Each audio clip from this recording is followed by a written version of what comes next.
습니다. 우리 하나님께 박수 치면서 주님께 찬양 올려드리겠습니다.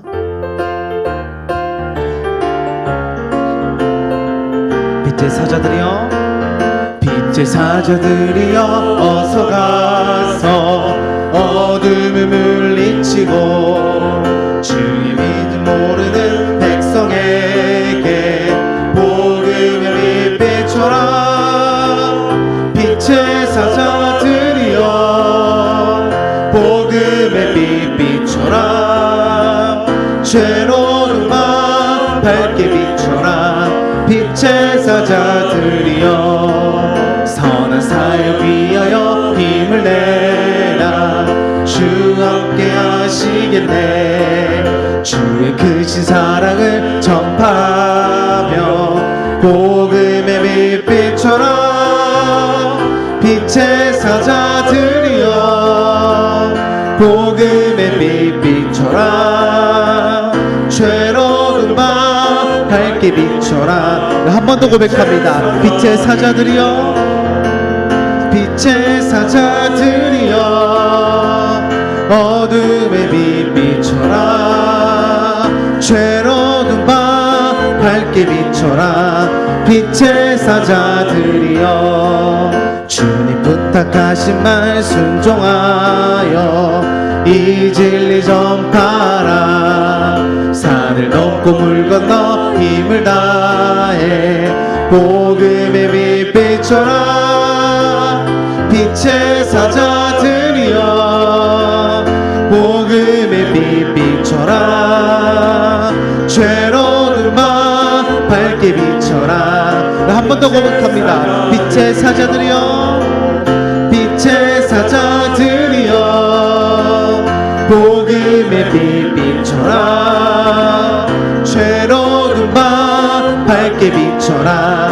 빛의 사자들이여, 동서남북 어느 나 땅끝까지 주님만 의지하고 눈 어두워 못 보는 백성에게 복음의 빛 비춰라. 빛의 사자들이여, 복음의 빛 비춰라. 죄로운 밤 밝게 비춰라. 빛 한 번 더 고백합니다. 빛의 사자들이여, 빛의 사자들이여, 복음의 빛 비춰라. 죄로운 밤 밝게 비춰라. 우리 함께 1절 고백합니다. 빛의 사자들이여, 빛의 사자들이여, 어서 가서 어둠을 물리치고 주의 진리 모르는 백성에게 복음의 빛 비춰라. 빛의 사자들이여, 복음의 빛 비춰라. 죄로운 밤 밝게 비춰라. 이렇게 3절 고백합니다. 주님 부탁하신 말, 주님 부탁하신 말 순종하여 이 진리 전파라. 산을 넘고 물 건너 힘을 다해 복음의 빛 비춰라. 빛의 사자들이여, 복음의 빛 비춰라. 죄로운 밤 밝게 비춰라. 한 번 더 고백합니다. 빛의 사자들이여, 빛의 사자들이여, 복음의 빛 비춰라. 죄로운 밤 밝게 비춰라. 빛의 온 세상 위하여, 온 세상 위하여 나 복음 전하리. 만 백성 모두 나와서 주 말씀 들으라. 죄 중에 빠져서 헤매는 자들아, 주님의 음성 듣고서 너 구원받으라. 전하고 기도해 매일 증인 되리라. 세상 모든 사람 다 듣고 그 한 번 더 1절 고백합니다. 온 세상 위하여 나 복음 전하리 만 백성 모두 나와서 주 말씀 들으라 죄 중에 빠져서 헤매는 자들아 주님의 음성 듣고서 너 구원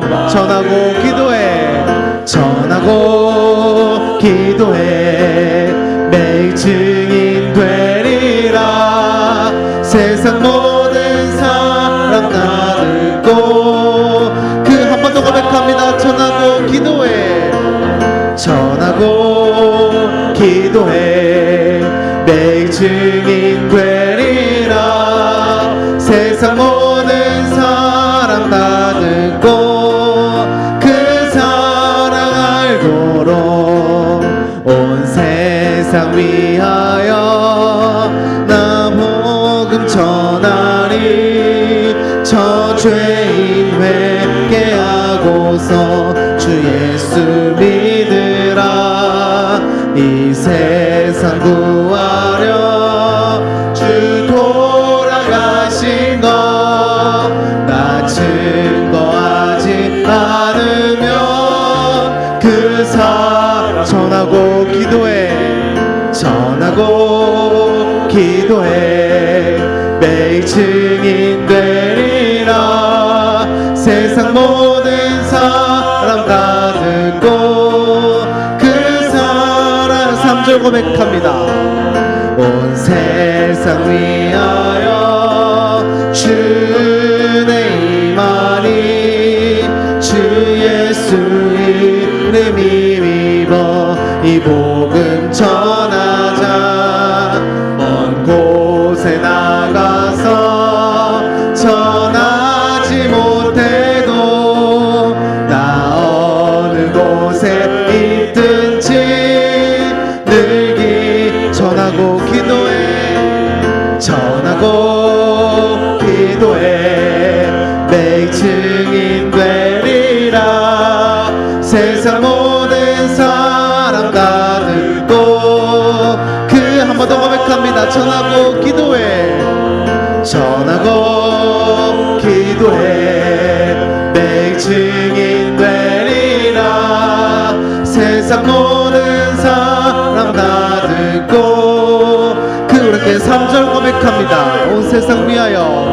온 세상 위하여 주의 임하니 주 예수 이름 힘입어 이 복음 전하자 먼 곳에 나가서 전하지 못해도 나 어느 곳에 있든지 늘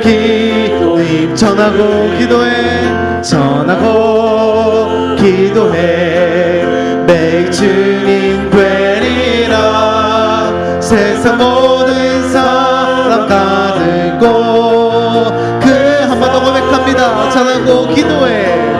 전하고 기도해 매일 증인 되리라 세상 모든 사람 다 듣고 그 사랑 알도록 영광의 박수 올려드립니다. 아멘. 우리가 주님을 전하며 살아갑니다.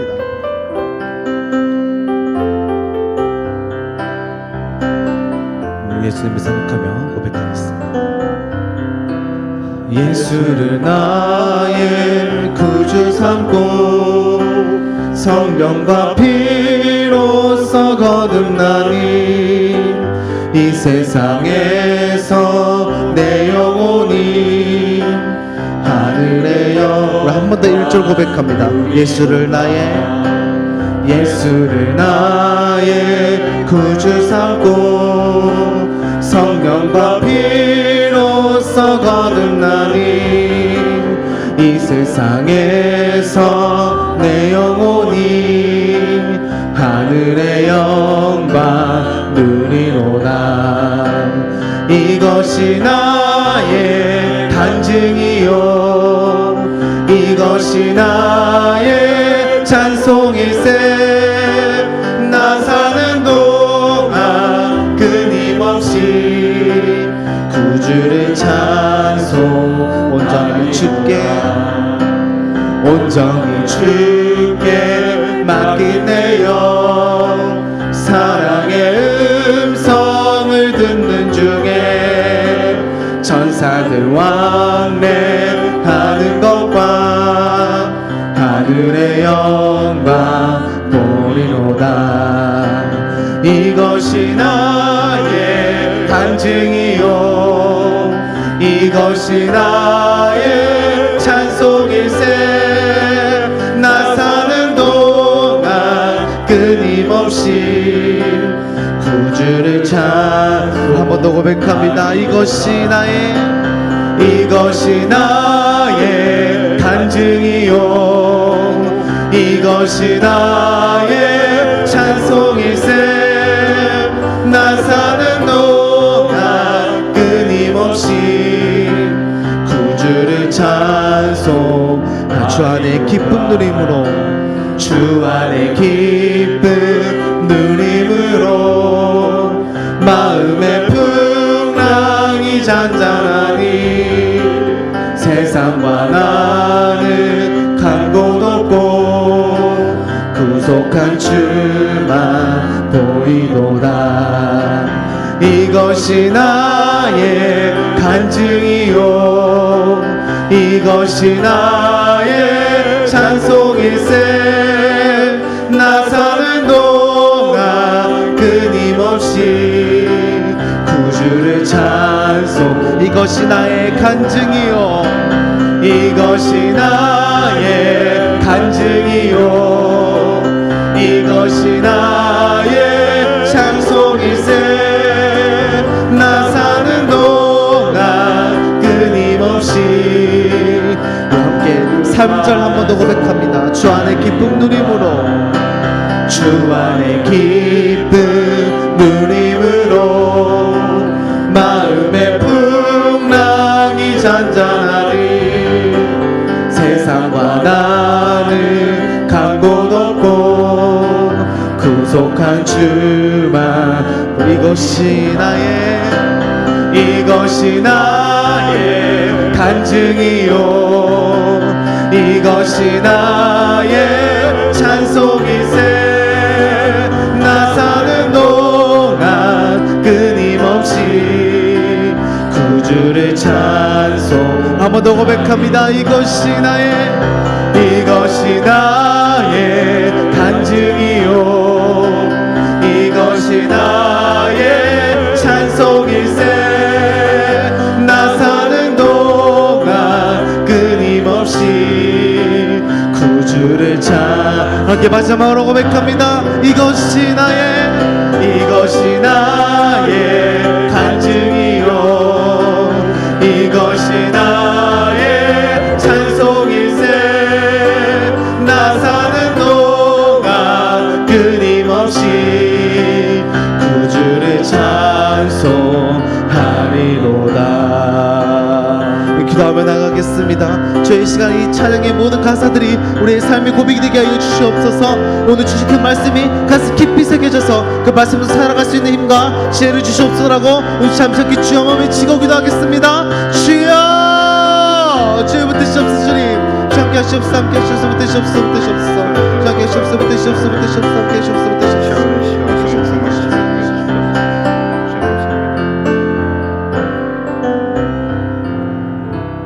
이 모든 말씀 거룩하신 예수님의 이름으로 기도합니다. 아멘. 수요 예배 자리에 나오신 분들은 모두들 환영합니다.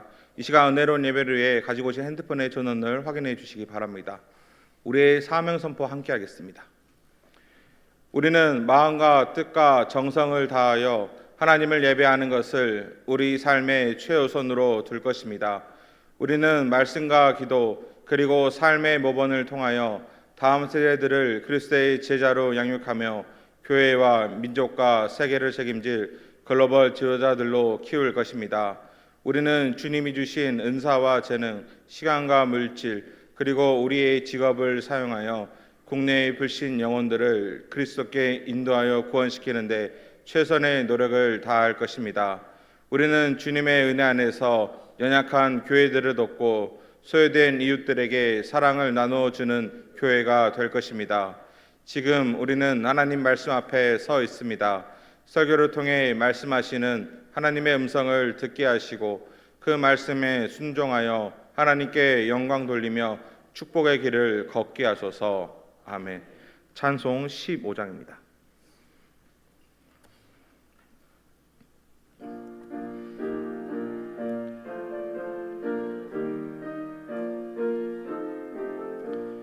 하나님의 크신 사랑 하늘에서 내리사 우리 맘에 항상 계셔 온전하게 하소서. 우리 주는 자비하사 사랑 무한하시니 두려워서 떠는 자를 구원하여 주소서. 걱정 근심 많은 자를 성령 감화하시며 복과 은혜 사랑받아 평안하게 하소서. 처음과 끝이 되신 주님 항상 인도하셔서 마귀 유혹 받는 것을 속히 끊게 하소서.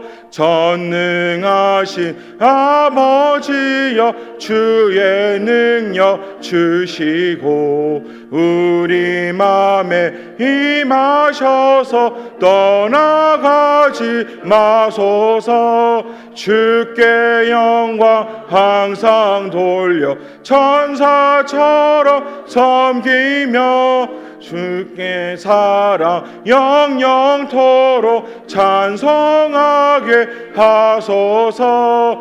우리들이 거듭나서 흠이 없게 하시고 주의 크신 구원받아 온전하게 하소서. 영광에서 영광으로 천국까지 이르러 크신 사랑 감격하여 경배하게 하소서. 아멘. 찬송 292장입니다.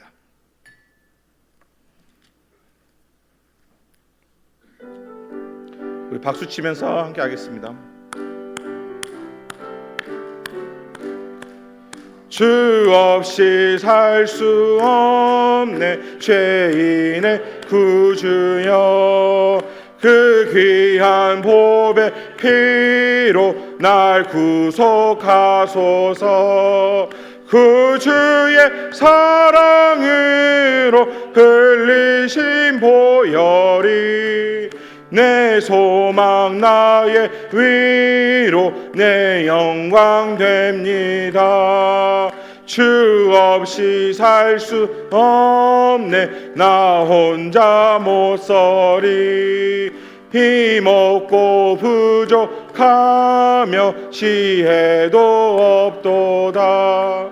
내 주는 나의 생명 또 나의 힘이라. 주님을 의지하여 지혜를 얻으리. 주 없이 살 수 없네 내 주는 아신다. 내 영의 깊은 간구 마음의 소원을 주밖에 나의 마음 네 알아주리요. 내 마음 위로하사 평온케 하시네. 주 없이 살 수 없네 세월이 흐르고 이 깊은 고독 속에 내 생명 끝나도 사나운 풍랑일 때 날 지켜주시니 내 곁에 계신 주님 늘 힘이 됩니다.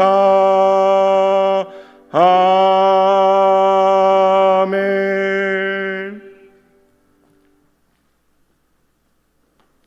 지금도 살아계셔서 역사하시는 주님, 저희들 빛의 자녀로 살아가게 하여 주시니 감사를 드립니다. 이 시간 성도들이 성전에 모여서 찬양과 감사를 드리오니 받아 주시옵소서. 허물 많은 저희들의 잘못을 용서하여 주옵시고 지나온 시간을 돌아볼 때 주님의 은혜로 살았음을 감사를 드립니다. 저희들이 말씀을 들을 때 깨닫게 하시고 말씀을 통해서 하나님을 만나게 하시고 성령님의 인도하심으로 하나님의 온전하고 기쁘신 뜻이 어디에 있는지를 알아서 감사함으로 행함 있는 성도의 삶을 살아가게 하여 주시옵소서. 이춘모 박정숙 선교사님 영육간에 강건하게 하시고 지도자 훈련 중인 목회자님들에게 말씀과 성령의 기름으로 부사 충만하게 하여 주시옵소서. 교회 학교를 축복하시고 부흥시켜 주시옵소서. 교회 학교 각 부서를 인도하시는 목회자님들과 교사 선생님들에게 은혜를 주시사 복음의 말씀을 굳건하게 하시고 사랑의 말씀으로 양육받을 때 하나님 나라를 확장하는 훌륭한 지도자들로 성장할 수 있도록 도와주시옵소서. 육적으로나 심적으로 몸이 아프신 분들이 많이 있습니다. 예수님이 찾아가 주셔서 위로해 주시고 만져주셔서 낫게 하여 주시옵소서. 간병하는 가족에게도 위로해 주시옵소서. 대통령과 국가 지도자들에게 지혜를 주셔서 급변하는 국제 정세를 잘 대처해서 나라를 선진국의 반석 위에 올려놓을 수 있도록 이끌어 주시옵소서. 이은 목사님과 사모님이 늘 성령 충만하여 건강함으로 하나님께서 맡겨주신 사역을 잘 감당하시고 두 자녀의 가정에 주님을 높이며 하나님의 영광을 위해 쓰임받게 하시고 천국 가정이 되게 하여 주시옵소서. 저희 교회의 후임 목사님을 모실 때 교회와 잘 맞는 분을 하나님께 보내주시옵소서. 이 시간 말씀 전하실 후임 목사님과 함께 하셔서 말씀으로 큰 은혜 받는 귀한 시간이 되게 하여 주시옵소서. 여성교 찬양대가 찬양을 올려드릴 때 주님께서 영광 받아주시고 성도들이 은혜 받는 복된 시간이 되게 하여 주시옵소서. 우리를 죄에서 구원하신 예수 그리스도의 이름으로 기도드립니다. 아멘.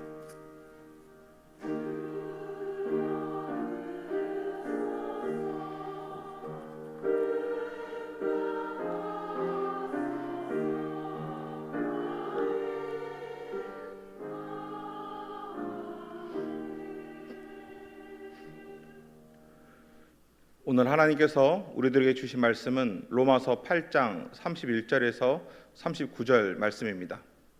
신약 250페이지입니다. 로마서 8장 31절에서 39절 말씀입니다.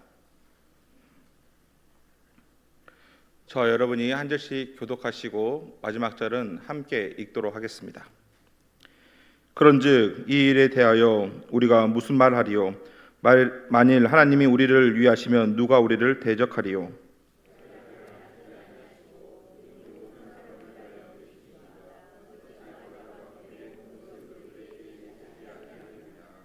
누가 능히 하나님께서 택하신 자들을 고발하리요? 의롭다 하신 이는 하나님이시니.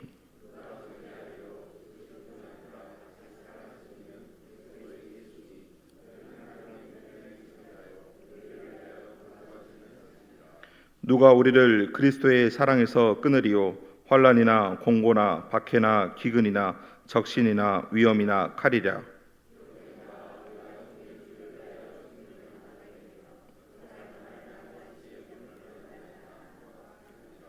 그러나 이 모든 일에 우리를 사랑하신 이로 말미암아 우리가 넉넉히 이기느니라.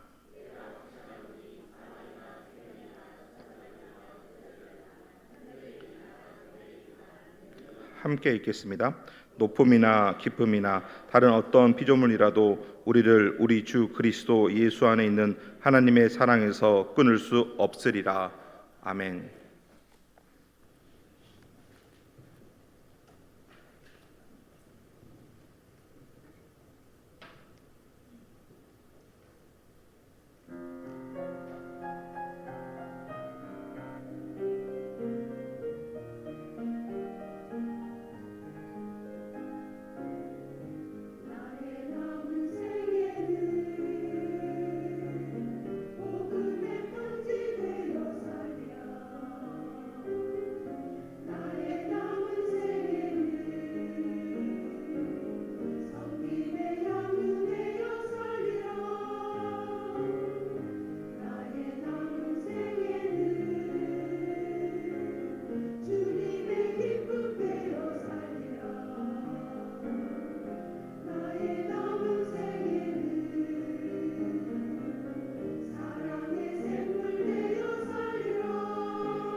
아멘. 할렐루야.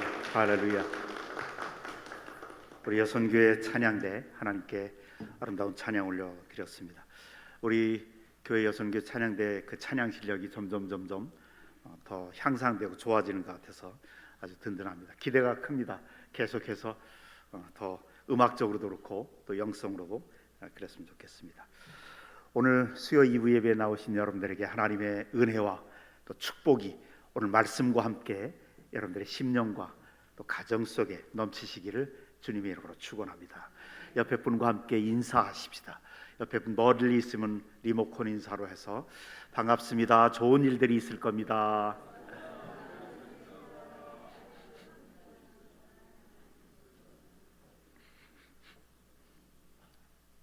선교사 시절에 제가 안식년 때 안식년을 어떻게 하면 유익하게 보낼까 싶다가 이스라엘에 가서 한 달 살기를 한번 해봤어요. 거기서 집을 빌려가지고 또 렌트를 해서 차를 빌려서 이제 쭉 성경에 나와 있는 그 지역마다 다 다녀봤어요. 그러면서 이제 성경 공부를 좀 깊이 한다는 의미로 쭉 다녀봤는데 어디를 가본 기억이 나냐면 광야를 한번 들어가봤어요.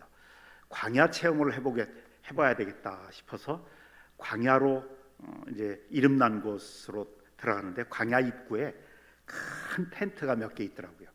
그것을 아브라함 텐트라고 그렇게 부르더라고요. 뭐 아무도 없고 근데 그 아브라함 텐트에 들어가서 뭐를 하냐면 이스라엘 사람들이 지금도 12살만 되면 성인식을 한다고 그래요.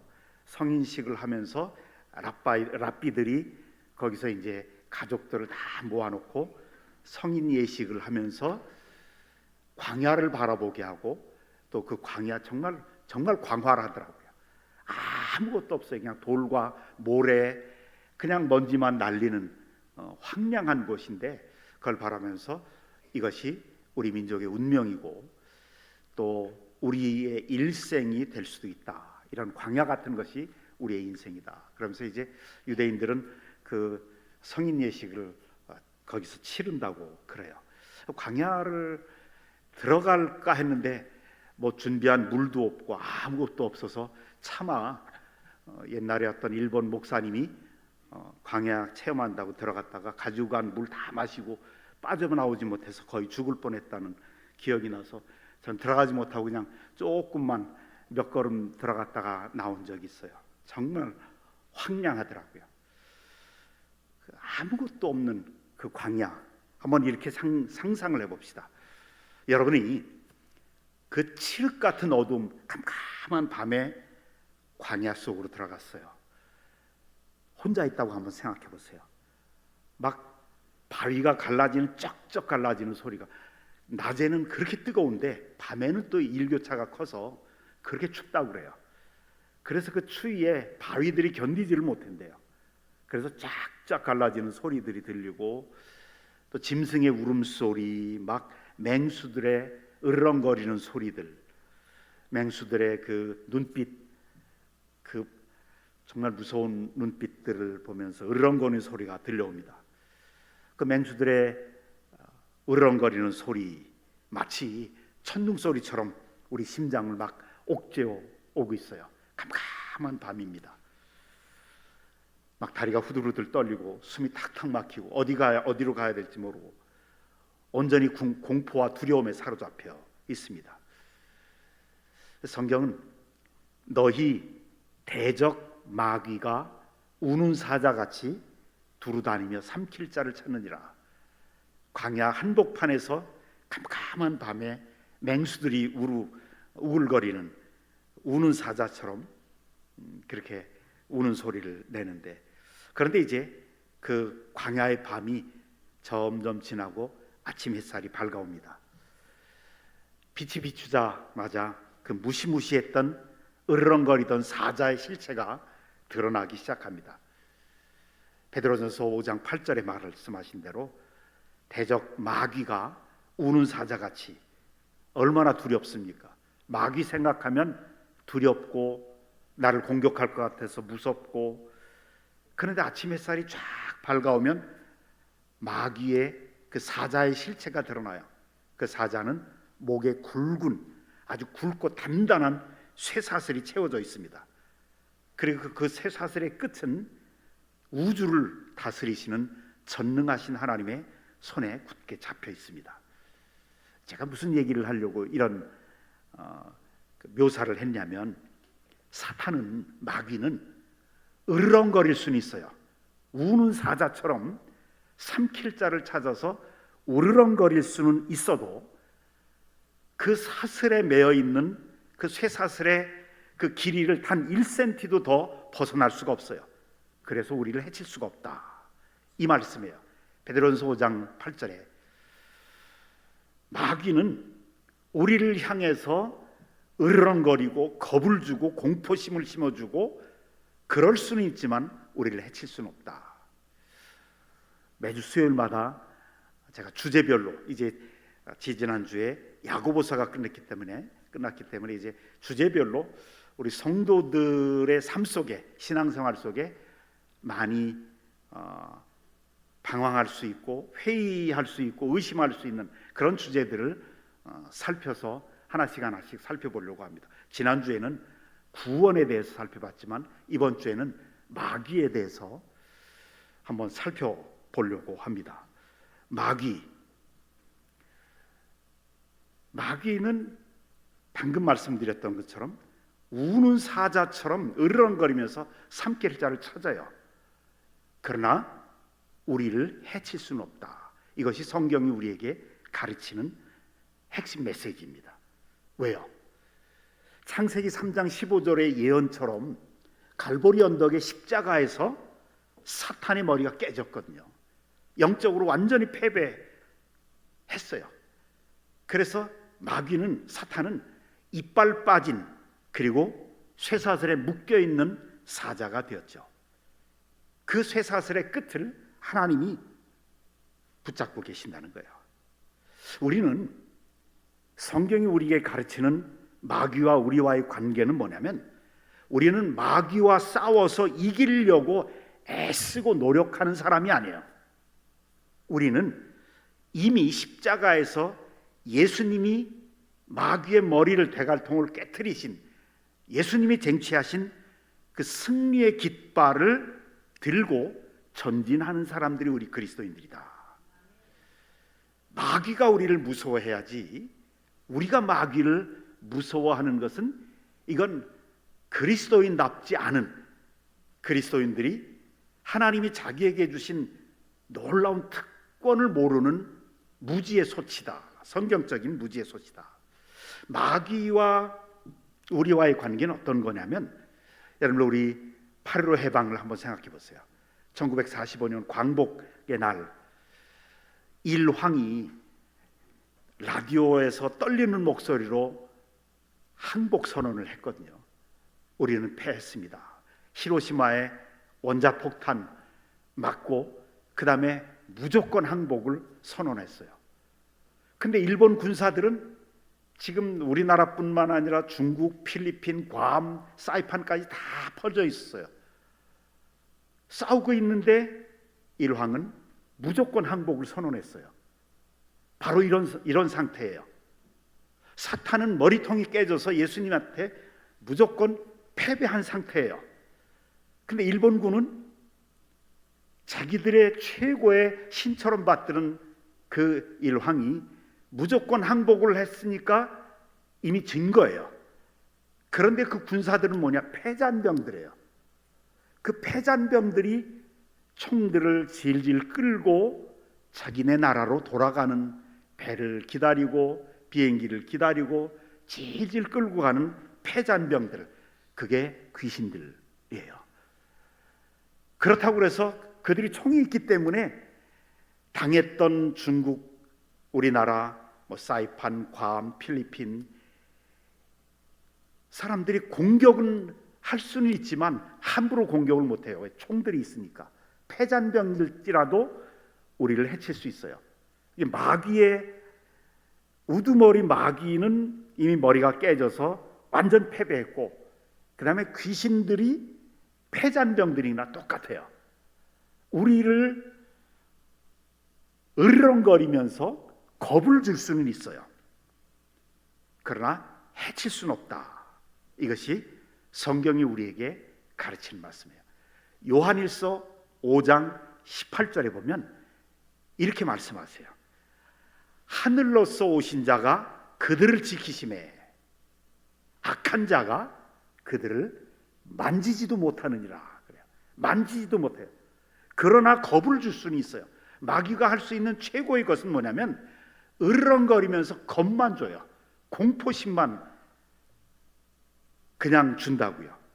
막 두렵게 해요. 그래서 많은 사람들이 막 두려움에 떨어요. 여러분들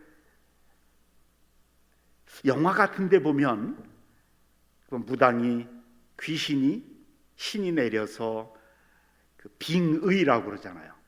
빙의를 해서 막 귀신의 힘으로 칼춤을 타고 칼 타면서 춤을 추고 이런 일 많은데, 그거는 우리에게 겁주는 것일 뿐이지 절대로 우리 그리스도인들을 해칠 수가 없어요.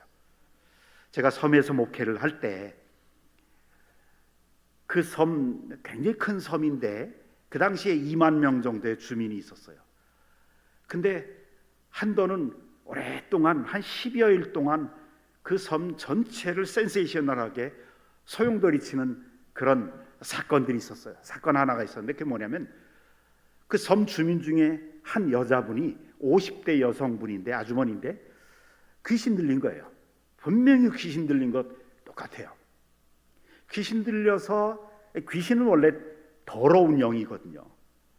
그런데 그 귀신 들린 그 여인이 막 밤이건 낮이건 막 돌아다니는 거예요. 옷 다 벗고 다 그냥 벗은 몸으로 막 돌아다니니까 사람들이 맨 처음에 이 제어시키려고 이렇게 했는데 그 힘을 당해낼 수가 없어요. 귀신 들린 그 여자분.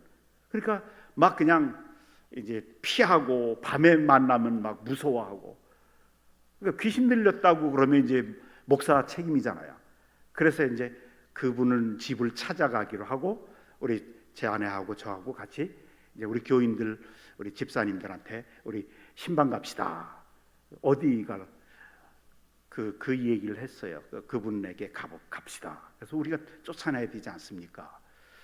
근데 그러니까 갑자기 바쁜 사람들이 많이 생기더라고요. 갑자기 뭐 없던 약속도 생기는 것 같고 감기 걸렸다고 그러고 몸도 아프다고 그러고. 그래. 귀신이 우리를 무서워해야 되는데 우리 그리스도인들이 무서워해요. 믿지 않는 사람들이 무서워한다면 우리가 이해를 해요. 그래서 이제 할 수 없이 제 아내와 제가 갔어요. 성경과 찬송을 들고 그 집에 들어갔는데 마침 그 여자분이 그 집안에 있었어요. 혼자서. 아무도 그 옆에 있지를 못해요. 우리가 들어가서 너 이제 예수님이 하시던 대로 명령을 했어요. 너 여기 앉아. 그러니까 우리의 눈을 쳐다보질 못해요. 쳐다보지 못하고 눈이 얼마나 많이 그냥 휘둥그러는지 그냥 도망만, 그 조그마한 방 안에서 막 구석으로 숨기만 해요. 그럼 쳐다보지를 못해요. 그럴 때 이제 예수 그리스도 이름으로 명령하는데 내 앞에 앉아. 그리고 이제 앉아서 내 눈 쳐다봐. 그리고 이제 너 누구냐? 그러니까 예수님이 하시던 대로 성경대로 이렇게 했어요. 너 누구야?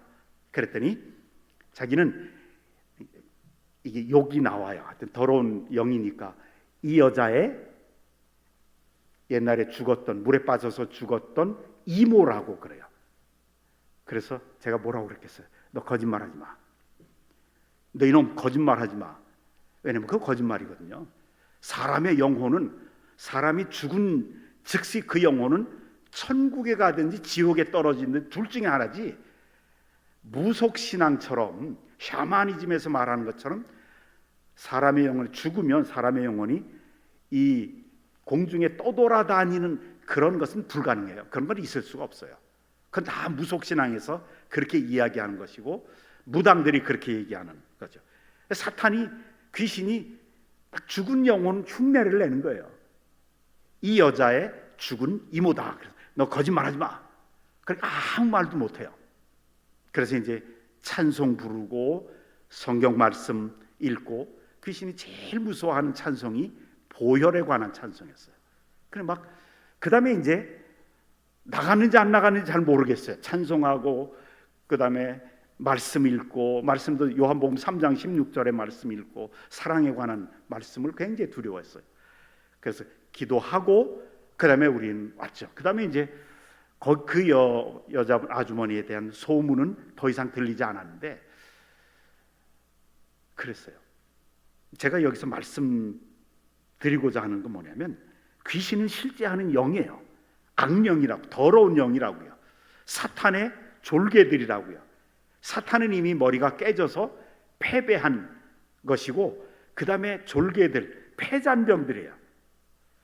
근데 이제 제가 오늘 말씀드리고자 하는 그 요점들은 뭐냐면 사탄이 아무리 우리보다 초자연적인 영이고 힘이 세도 할 수 없는 일이 있어요. 우리 그리스도인들에게 불가능한 일들, 아무리 노력을 해도 사탄이 못하는 일들이 있다는 거예요.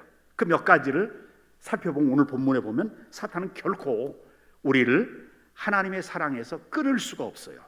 어떤 수단, 핍박이나 오늘 보면 핍박이나 환난이나 곤고나 박해나 기근이나 적신이나 위험이나 칼이랴 죽여도 종일 죽임을 당하는 양같이 되었도다. 아무리 고통스럽게 해도 우리를 그리스도의 사랑에서 끊을 수가 없다. 그래요. 사탄은 우리 감정 속삭이는 걸 잘해요. 속여요. 특별히 우리 감정이 예민한 것에 잘 넘어가게 해요. 사탄이 우리에게 공격하는 건 뭐냐면 죄 짓게 만드는 거거든요. 그래서 죄 지으면 이제는 그 죄책감 때문에 주님이 주셨던 평강, 기쁨, 행복이 사라져요. 죄책감 때문에. 그래서 이 죄 문제를 해결하지 않으면 해결하기 전까지는 우리 마음이 평화로울 수가 없어요. 기쁠 수가 없어요. 그래서 사탄은 우리 신앙을 허물어뜨리기 위해서 죄짓게 만드는데 어떻게 만드느냐? 속삭인다고요. 우리 감정이, 여러분들 우리가 감정이 제일 약할 때 사탄이 많이 공격을 해요. 속삭이면서 죄를 짓게 만들어요. 특별히 여러분들 한번 생각해 보세요. 언제 화를 잘 내요? 조급할 때. 막 그냥 뭔가 바쁘고 막 조급할 때 스트레스 많이 쌓여가지고 뭔가 막 하려고 그러면 뭐 안 되면 신경질 부리고 아이들한테 짜증도 내고 자기 배우자한테 막 그냥 혈기도 부르고 그러잖아요. 우리 감정이 예민해져 있을 때, 낙심해 있을 때, 누구에게 상처를 받고 그 상처 때문에 그 사람 생각만 해도 막 마음이 아려오고 이런 감정이 아주 예민해 있을 때 사탄은 우리에게 속삭이는 거예요. 그리고 죄를 짓도록 유도를 해요. 죄만 지으면 하나님과의 대화하는 게 싫어지잖아요. 여러분들 죄 짓고 예배당 나온 수 있다면 그건 믿음이 좋은 사람이에요. 막 부부싸움 한참 하고 난 다음에 나 안 가 교회. 그게 마치 뭐 무기나 되는 것처럼 자기 와이프한테 아니면 자기 남편한테. 죄 지으면 찬송이 즐거울 수가 없어요. 죄 지으면 기도할 마음도 사라져요. 죄는 하나님과의 관계는 끊을 수는 없지만 죄 지으면 죄는 우리와 하나님 사이의 대화를 끊어줘요. 대화를 끊게 해요. 여러분들 죄 짓고 난 다음에 마음속에 죄책감이 있는데 설교 말씀이 들어옵니까? 성경 읽고 싶습니까? 아니잖아요. 찬송 부르고 싶어요? 아니거든요. 죄는 하나님과 우리 사이의 대화를 막아버려요. 그래서 우리 그리스도인들이 가장 중요한 것은 뭐냐면 하나님과 나 사이에 막힘이 없어야 돼요. 그래서 우리 하나님과 나 사이에 언제든지 하나님 찬양할 수 있고 기쁨으로 언제든지 대화할 수 있고 기도할 수 있고, 이게 사탄이 제일 시기하는 거예요. 이걸 끊어놓으려고. 이거 끊어놓으면 항상 죄 지으면 내가 이러다 벌받지, 죄 짓고 나면 막 죄책감 때문에 이거 기도 응답도 안 될 것 같고 축복 못 받을 것 같고 난 축복받을 자격이 없을 것 같고, 이게 죄책감이에요. 이 사탄은 이 상태로 우리를 끌고 가기 위해서 별의별 수단을 다 쓴 거예요. 여러분, 우리에게 죄 지으면 우리에게 속삭인 음성이 있잖아요. 꼴 좋다. 너 어제도 그 죄 졌잖아. 너 어제도 그 혈기 부리고 신경질 부렸지. 오늘도 또 똑같은 죄전. 넌 좀 위선자야. 네가 목사라고, 네가 장로라고, 네가 집사라고, 권사라고 웃기지 말아야. 네가 그런 신앙 가지고 하나님 나라나 들어갈 수 있어? 너처럼 너 같은 신앙 가지고 넌 하나님이 사랑하실 수가 없어. 하나님이 네 기도 들어주실 수가 없어. 이게 사탄의 목소리예요. 그건 죄를 지으면 항상. 그런데 그래서 우리 그리스도인들은 빨리 이 죄 문제를 해결해야 되는데 어떻게 해요? 고백을 통해서, 하나님 죄 고백을 통해서 이 죄 문제 해결하면 되거든요. 다시 평강이 찾아오고 기쁨이 찾아오거든요. 그러나 그럴 수 있을지 모르지만 사탄은 우리 구원의 밧줄을 끊어놓을 수는 없다는 거예요. 사랑을 끊어놓을 수는 없다는 거예요. 여러분, 갈릴리 호숫가에 서 있는 베드로를 한번 떠올려 보세요. 얼마 전에 예수님이 십자가에 달리시기 직전에 대법정 가야바의 법정에 끌려가셨을 때 멀찌감치 따라가다가 그 가야바의 그 뜰 안에서 추우니까 불 쬐다가 그 여종, 그 어린 여자의 앞에서, 여종 앞에서 주님을 3번이나 모른다고 부인했잖아요. 3번이나 모른다고 부인하니까 얼마나 속에서 너 이제 끝났어. 사탄이 얼마나 속삭였겠어요. 네가 무슨 수지자냐? 너 얼마 전에 그 너희 스승 예수님 앞에서 다른 사람은 다 예수님을 배반해도 나만은 절대로 배반하지 않는다고 분명히 네가 큰 소리 쳤는데 너는 그 여자의 앞에서 그렇게 3번이나 모른다고, 모르는 사람이라고 네가 무슨 수제자고 네가 무슨 넌 배신자일 뿐이야 라고 참소를 분명히 했을 거예요. 그러니까 뭐라고 그래요? 베드로가 나는 물고기 잡으러 가노라. 그리고 갈릴리 바다로 다시 돌아가서 물고기 잡잖아요. 그때 주님이 그 죄지은 그 베드로, 그냥 하나님 손을 놔버리고 주님 손을 놔버리고 그냥 멀리 갔던 베드로를 찾아서 그 갈릴리 호숫가로 다시 나오잖아요. 그래서 만나서 책망하신 것이 아니라 숯불을 거기다 피우고 조반을 지어서 베드로에게 먹이시잖아요. 생선을 굽고. 그러면서 3번을 물어보세요. 3번을 부인했으니까 요한의 아들 시몬아 네가 나를 사랑하느냐? 주여 그러하이다. 요한의 아들 시몬아 네가 나를 사랑하느냐? 주여 그러하이다. 요한의 아들 시몬아 네가 나를 사랑하느냐? 3번을 부인했기 때문에 주님이 정말 그 마음을 너무 잘 아세요. 3번을 물어보고 입술로 사랑합니다 고백하게 만들죠. 주께서 하시나이다. 주님은 베드로가 아무리 큰 실수를 해도 실패를 했어도 다시 회복시켜 주세요. 하나님과의 관계가 끊어지게 만들지 않으세요. 그래서 여러분, 하나님의 사랑은 우리가 얼마나 열심히, 얼마나 뜨겁게, 얼마나 충성스럽게, 얼마나 정말 열정적으로 주님을 믿느냐에 하나님의 사랑이 달려있는 게 아니에요. 우리의 구원은 우리의 노력, 우리의 열심, 뜨거움, 우리의 거기에 달려있는 게 아니라고요. 어린아이가 횡단보도를 건너가요. 아빠가 어린아이의 자기 아들의 손을 딱 잡아요. 근데 어린아이가 한참 가다가 팔에 힘이 없어서 손을 놔버려요. 손을 놔버렸지만 그러나 무사히 건너갈 수 있는 것은 아빠가 손을 꽉 잡고 있기 때문에 그래요. 우리가 하나님의 때때로 살다 보면 고난도 당하고 병도 걸리고 어떤 상황에서든지 또 죄도 짓고 주님의 손을 그냥 너무 힘들어서 주님의 손을 놓을 때가 있어요. 그러나 우리는 주님의 손을 놔도 주님은 우리 손을 꽉 잡고 있어요. 그래서 하나님의 사랑에서 끊을 자가 없느니라 그래요. 로마서 8장 38절 39절 오늘 본문에 그렇게 나오죠. 한번 읽어보십시다. 시작. 내가 확신하노니 천사들이나 권세자들이나 다른 어떤 피조물 능력이나 높음이나 깊음이나 다른 어떤 피조물이라도 우리를 우리 주 그리스도 예수 안에 있는 하나님의 사랑에서 끊을 수 없으리라. 하나님이 사랑하시는 거예요. 우리가 뜨겁게 사랑하는 여기에 달려있는 게 아니에요. 그래서 사망이나 생명이나 천사들이나 어떤 피조물이라도 그 피조물 중에 사탄도 있죠. 사탄도 하나님의 사랑에서 우리를 끊을 수가 없다는 거예요. 나도 내가 죄를 지었어도 하나님의 사랑을 끊을 수가 없다는 거예요. 왜요? 하나님은 나를 붙잡고 놓지 않으시기 때문에 그래요. 때때로 나는 힘들면 놓을 수도 있잖아요. 교회 안 나갈 수도 있고. 그러나 하나님은 끝까지 붙잡고 계신다. 이 사랑의 밧줄은 영원히 끊어지지 않습니다.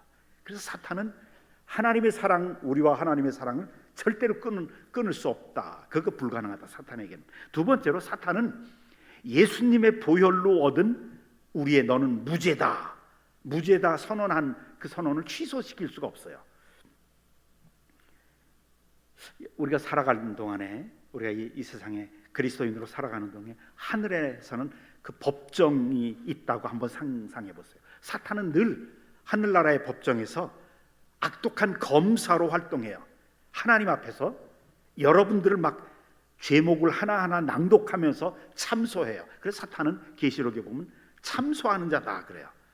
하나님 앞에, 하나님, 저놈을 보십시오. 겉으로는 얼마나 경건합니까? 거룩한 척하지만 속은 다 썩어 빠졌습니다. 저놈이 착한 일 하죠. 그 하나님 앞에 영광 돌리기 위해서 하는 겁니까? 자기 인정받으려고 하는 거죠. 자기 축복받으려고 하는 거죠. 욥의 그 의로움을 그렇게 참소했잖아요. 저놈의 생각 보세요. 탐욕이 있죠. 음란이 있죠. 더러운 죄인이 어떻게 천국 간단 말입니까? 마땅히 저놈은 지옥불에 던져져야 합니다. 우리 그리스도인들이 이 세상에 살면서 때때로 죄를 지을 때마다 사탄은 참소를 해요. 우리 양심에도 참소하지만 하나님께 참소를 하죠. 근데 뼈 아프지만 사탄이 고발하는 이 참소는 사실 하나도 틀린 말이 없어요. 다 맞아요. 우리는 변명할 말이 없는 죄인일 뿐이에요. 마귀가 하나님 법정에서 참소하는 게 우리 마음속에 죄책감으로 양심을 찌르고 고발하는 건데, 그럴 때 우리의 변호사 되시는 예수님이 하늘의 법정에서 서서 하나님 앞에 십자가에 달려서 찢긴 자신의 양손 옆구리에 창자국에 찔린 그 옆구리를 보여주시면서 예수님이 아버지에게 말씀하시죠. 아버지, 저 친구가 지은 죄, 지금 사탄이 한 말 맞습니다. 저 친구 지었던 모든 죄, 그 받아야 될 그 죄에 대한 형벌들, 그래서 제가 십자가에서 다 받았습니다. 남김없이 다 받았습니다. 저 친구 태어나면서부터 앞으로 죽을 때까지의 모든 죄에 대한 형벌을 제가 다 받았습니다. 저 사람의 죄값을 100% 완불했습니다. 그게 이제 히브리서 9장 12절의 말씀이에요. 히브리서 9장 12절이 어떻게 말해요? 같이 읽어보십시다. 시작. 염소야 송아지의 피로 하지 아니하고 오직 자기의 피로 영원한 속죄를 이루사 단번에 성소에 들어가셨느니라. 자기의 피로, 예수님 스스로 당신의 십자가의 피로 뭘 이루어요? 영원한 속죄, 영원한 용서를 이뤘다. 영원이라는 게 뭐예요? 과거와 현재와 미래가 영원이잖아요. 그래서 이 말씀 속에는 엄청난 축복이 있는 거예요. 예수 그리스도 오시기 이전에 구약의 백성들이 뭐로 구원받은 거예요? 뭐로 용서받은 거예요? 예수 그리스도의 십자가의 보혈로 용서받은 거예요. 오실 메시아에 대한 기대, 메시아가 오시면 우리를 이 고난에서 구출해 줄 것이다. 오실 메시아에 대한 기대, 이것은 믿음이에요. 그리고 오신 메시아에 대한 우리가 바라보는 이것도 믿음이라고요. 과거와 또 개인의 일생에서 태어나면서부터 지금까지 죄뿐만 아니라 아직 살아가진 않았지만 죽을 때까지의 미래의 모든 죄, 이게 영원해요.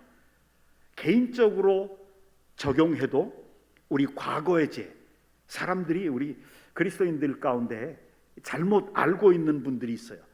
예수 그리스도의 십자가의 보혈이 우리 과거의 죄만 용서했다라고 생각을 하는 사람들이 있다고. 이거는 전적으로 잘못된 이 영원한 속죄를, 아까 히브리서 그 말씀 다시 보여주세요. 오직 자기의 피로 영원한 속죄를 이뤘다. 영원한 속죄예요.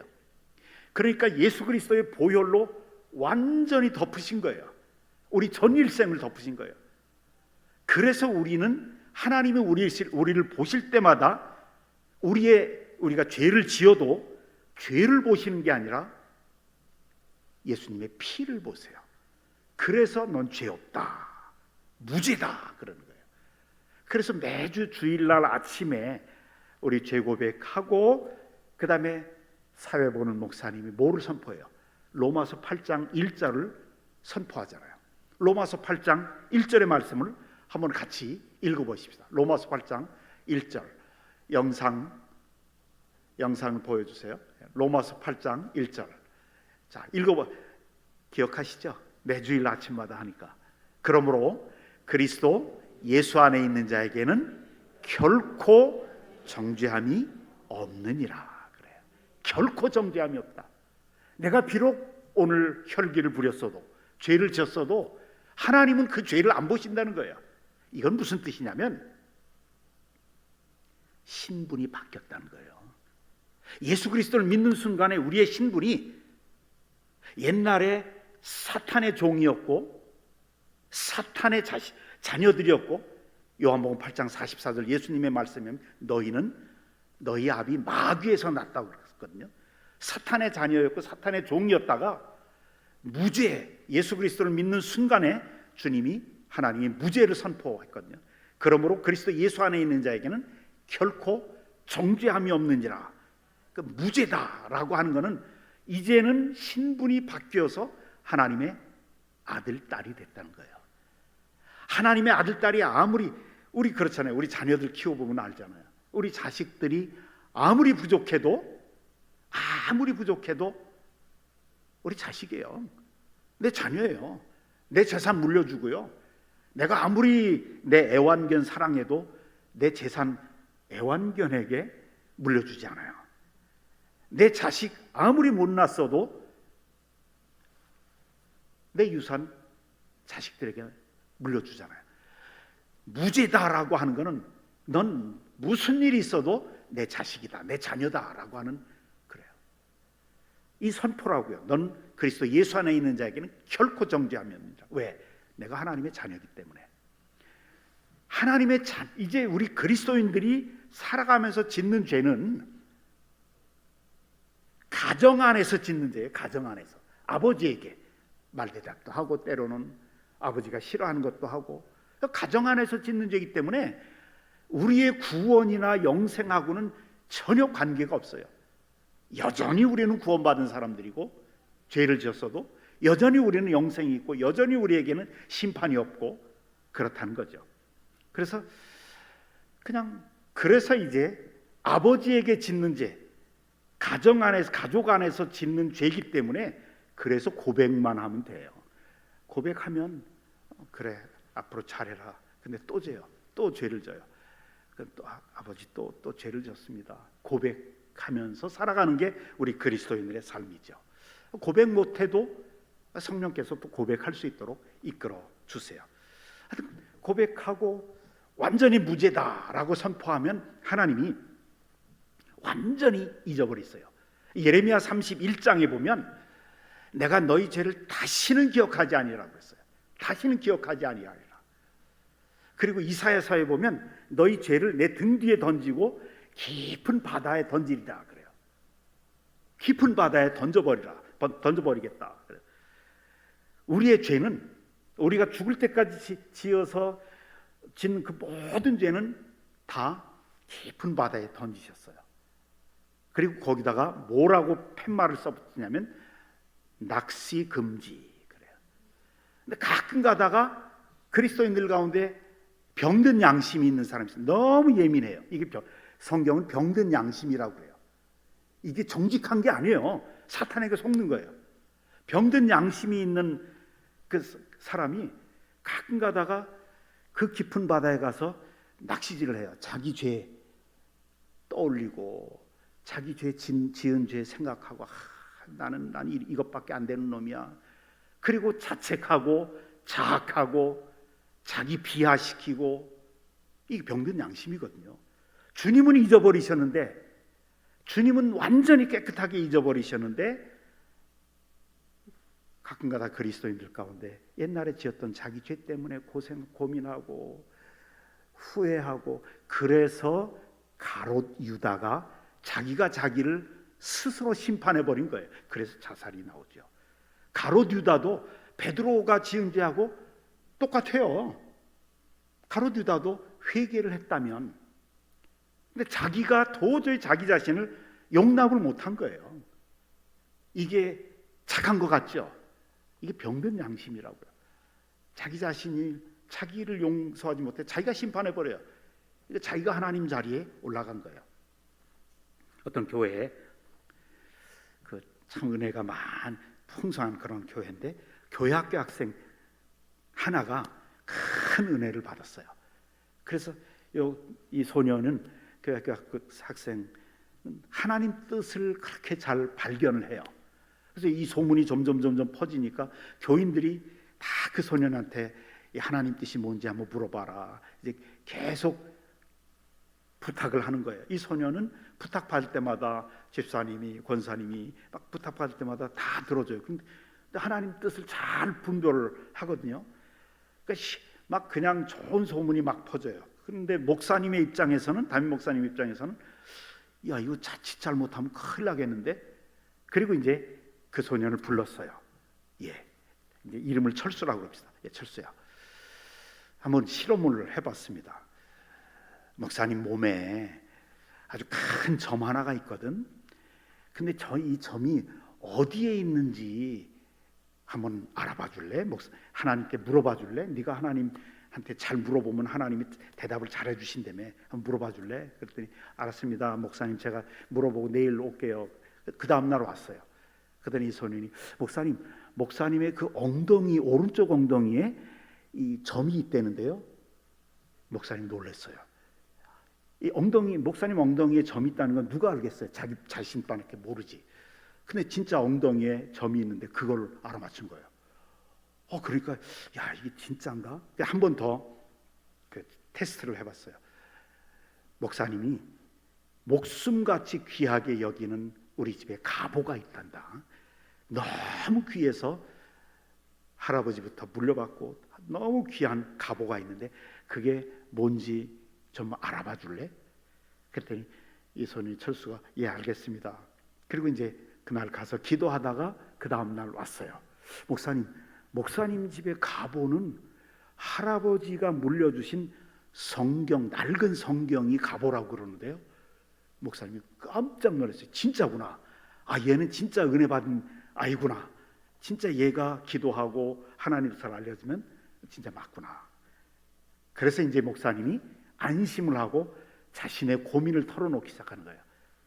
그런데 목사님이 예수님 믿기 전에, 신학 공부하기 전에, 예수님 믿기 전에 큰 죄를 하나 졌는데 이 죄 지은 게 아직도 마음이 찜찜하단다. 근데 그게 뭔지, 이거 내가 목사님이 어떻게 해야 될지 한번 하나님께 물어봐 줄래?